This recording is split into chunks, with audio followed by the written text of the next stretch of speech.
economia, volta de geração de emprego, enfim.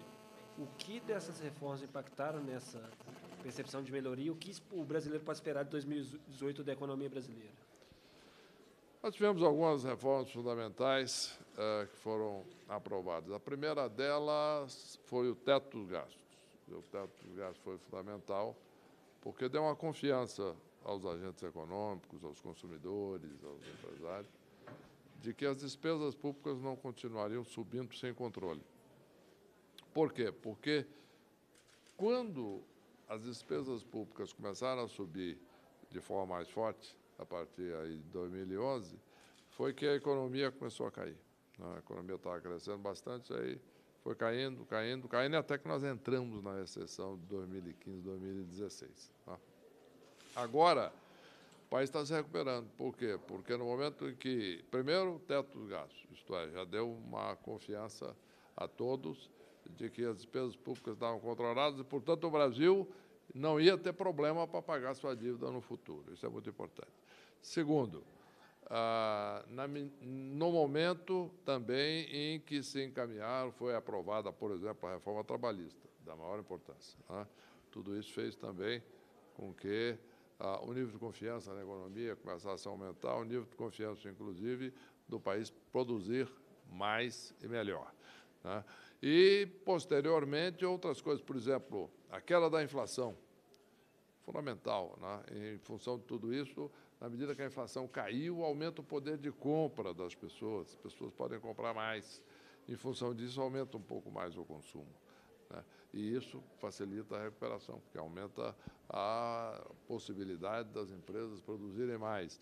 E, em consequência dessa queda da inflação, começaram a cair os juros. Aumenta ainda mais, quer dizer, facilita. Por quê? Porque os empréstimos tomados pelas empresas ou pelas pessoas físicas ou a compra a prazo começa também a ser um pouco menos custosa e um pouco mais viável. Portanto, as empresas começam a investir um pouco mais, contratar mais, e tudo isso, então, aí começa a gerar mais emprego, aí isso aumenta mais ainda o consumo, etc. É nesse momento que nós estamos no Brasil. Já há, de fato, indicadores importantes de crescimento. Por exemplo, as medidas do Banco Central e do IBGE já mostraram o crescimento no primeiro trimestre e no segundo trimestre já saiu o número do Banco Central também com crescimento. Isso é muito importante. Ministro, essa semana o governo federal anunciou um pacote de privatizações para fazer caixa. É uma medida realmente privatizar, é um caminho para tentar recuperar o país? A privatização vai muito além da questão do caixa. Vamos lembrar os telefones. Muitos já se esqueceram, mas houve uma época no Brasil que tinha que se pagar uma fortuna para conseguir uma linha telefônica, porque era difícil, era caro. Hoje em dia, todos têm aí o seu telefone celular, etc., de todo tipo, desde o pós-pago, o pré-pago, etc., de todos, grandes, pequenos, médios, baratos, caros, etc. Tudo isso é fundamental. Isso foi resultado da privatização do setor elétrico, setor de telecomunicações. O setor elétrico foi privatizado agora, vai ser. Nós anunciamos a privatização da Eletrobras. Muito importante, é a mesma coisa que foi feito antes com a telecomunicação. Então, a telecomunicação foi a privatização que levou à possibilidade da população ter o acesso ao telefone, etc., como tem hoje. Agora, na medida em que haja privatização do setor elétrico, da Eletrobras, nós vamos ter aí a possibilidade de, com o tempo, diminuir o custo da energia e, portanto, todos pagarem menos.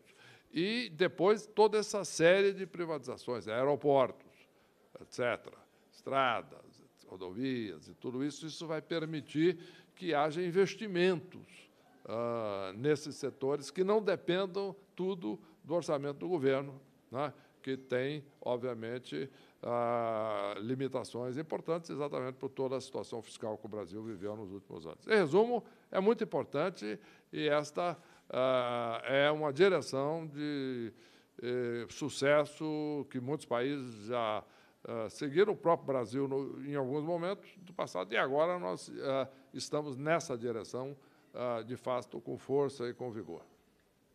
Ministro, acesso a um documento restrito da Infraero dizendo que justamente a possibilidade de privatizar alguns dos aeroportos pode causar um gasto extra de 3 bilhões ao governo. Isso vai de encontro à fala do senhor durante a sua exposição ali na Assembleia sobre alguns setores que poderiam ser reticentes às propostas anunciadas. Então, gostaria que o senhor avaliasse falasse um pouco a respeito disso. Eu não conheço esse estudo, então eu não comento estudos que eu não conheço, né, apenas por ouvir falar, né? Mas, certamente, o efeito da privatização tem sido muito positivo, dos aeroportos, inclusive. Nós tivemos, inclusive, recentemente, este ano, né, e isso foi decidido agora, na última semana, inclusive, a aprovação lá pelos órgãos reguladores, etc., de uma mudança na estrutura lá daqueles que têm a concessão do Galeão, a entrada, inclusive, de grandes empresas estrangeiras que estão interessadas em investir no Galeão, não só para melhorar o serviço, como já melhorou e cresceu o aeroporto, mas também para gerar recursos. Então, o governo está recebendo mais de 2 bilhões de reais, a Infraero também está recebendo recursos em função exatamente dessa privatização do Galeão, que já ocorreu há algum tempo.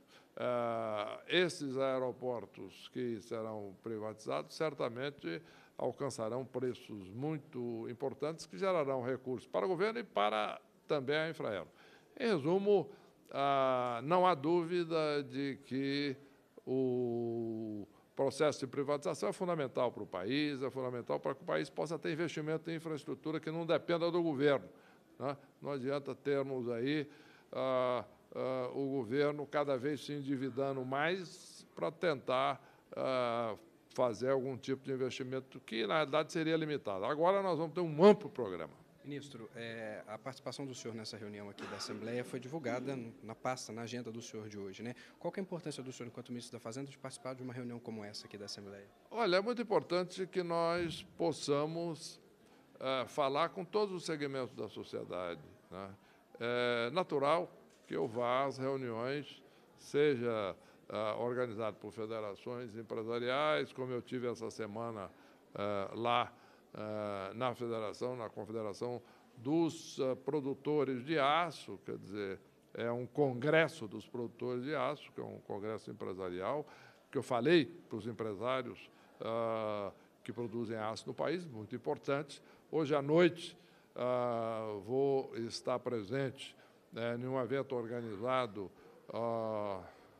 por um grande jornal do país, em São Paulo, onde eu vou estar falando não só com a imprensa, mas com empresários, etc. Também, isso é muito importante, tive na Fundação Getúlio Vargas, no Rio de Janeiro, falando com a comunidade acadêmica e levando essa mensagem, e é importante que todos os segmentos da sociedade, inclusive o setor evangélico, né? São 30 milhões de pessoas no país, e que tem uma postura a favor do trabalho, da seriedade, etc., e todos os segmentos que exatamente têm essa visão. E, no fundo, o importante é que nós estamos trabalhando de acordo com os valores do brasileiro, né? O brasileiro trabalha, ganha vida, e é muito importante que ele veja que uma visão de controle dos gastos públicos, de melhor funcionamento do Estado e de maior crescimento do país, em última análise, é o que está se fazendo agora no Brasil. Então, a ideia é que isso seja conhecido por todos os segmentos da população. Agora, o senhor disse recentemente que o discurso reformista vai vencer as eleições de 2018. E escutou aqui também confiança em uma candidatura do senhor à presidência no ano que vem. Qual que pode ser esse nível de confiança numa candidatura de Henrique Meirelles? Não, eu, no momento, eu estou totalmente concentrado, focado no meu trabalho, visando fazer com que o Brasil volte a crescer. E isso é que é importante, não é? Eu não trabalho pensando em hipóteses no futuro, etc. A minha ideia hoje é o seguinte: o Brasil está voltando a crescer, nós precisamos continuar criando as condições para isso, aprovando as medidas fundamentais para isso, como estamos fazendo, e, a partir daí, o país voltando a crescer, nós estamos atingindo o nosso objetivo maior. É exatamente esse o nosso foco. ouviu aqui alguma demanda específica de Juiz de Fora e da região que o senhor possa pensar em trabalhar e levar para Brasília? Existe, sim, uma avaliação e uma demanda no sentido de que a economia da região está sofrendo bastante, como, inclusive, de todo o país, mas, particularmente aqui, a descrição, inclusive, em relação à questão de várias atividades econômicas da região que estão sofrendo particularmente, seja na indústria, seja no comércio, etc., e que a ideia toda é como é que nós vamos, exatamente dentro desse processo de crescimento nacional, nós levarmos esse crescimento também às regiões, de maneira que isso possa atingir também a população aqui da região de fora, mas todo o país. Quer dizer, o importante é isso, é importante que a economia toda brasileira cresça e gere emprego, gera renda, as empresas vendem mais, seja a indústria, seja o comércio, seja os profissionais liberais também, têm maior demanda, os serviços, e etc. Em resumo, é esse o nosso trabalho. Obrigado. Só mais uma pergunta. Nós temos 3 universidades federais na região, todas elas sofrendo por conta da crise com o corte de gastos.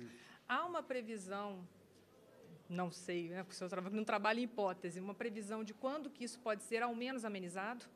Olha, tão logo o Brasil volte a crescer, a arrecadação volte a se recuperar, eu tenho, inclusive, conversado muito com as universidades federais, já fiz uma reunião em Brasília, né, importante, onde eu participei, houve, inclusive, uma liberação específica na época para recursos, inclusive para os centros de pesquisa, etc., de tecnologia, de ciência das universidades, foi fundamental naquele momento.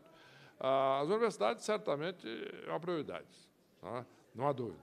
E estamos atentos a isso, estamos trabalhando fortemente nesse aspecto. Agora, o importante é que o Brasil volte a crescer. E, a partir daí, não se fala mais em problema de crise fiscal, porque o Brasil já está crescendo, está gerando receita, está gerando renda, arrecadação, e o país pode voltar à normalidade, que já está começando. O país já começou a crescer, dado do Banco Central já mostra, portanto, tem crescimento no primeiro e segundo trimestre, como eu disse. Isso é um sinal importante de que, de fato, nós estamos na direção certa, e isso vai atingir a arrecadação e vai atingir as universidades também. Então, logo, a privatização também é uma chance de fazer caixa para o governo. Sim, é importante, mas não é a única. Não é? O importante é que não só existe uma geração de caixa, mas existe um melhor serviço à população e à economia. Obrigado.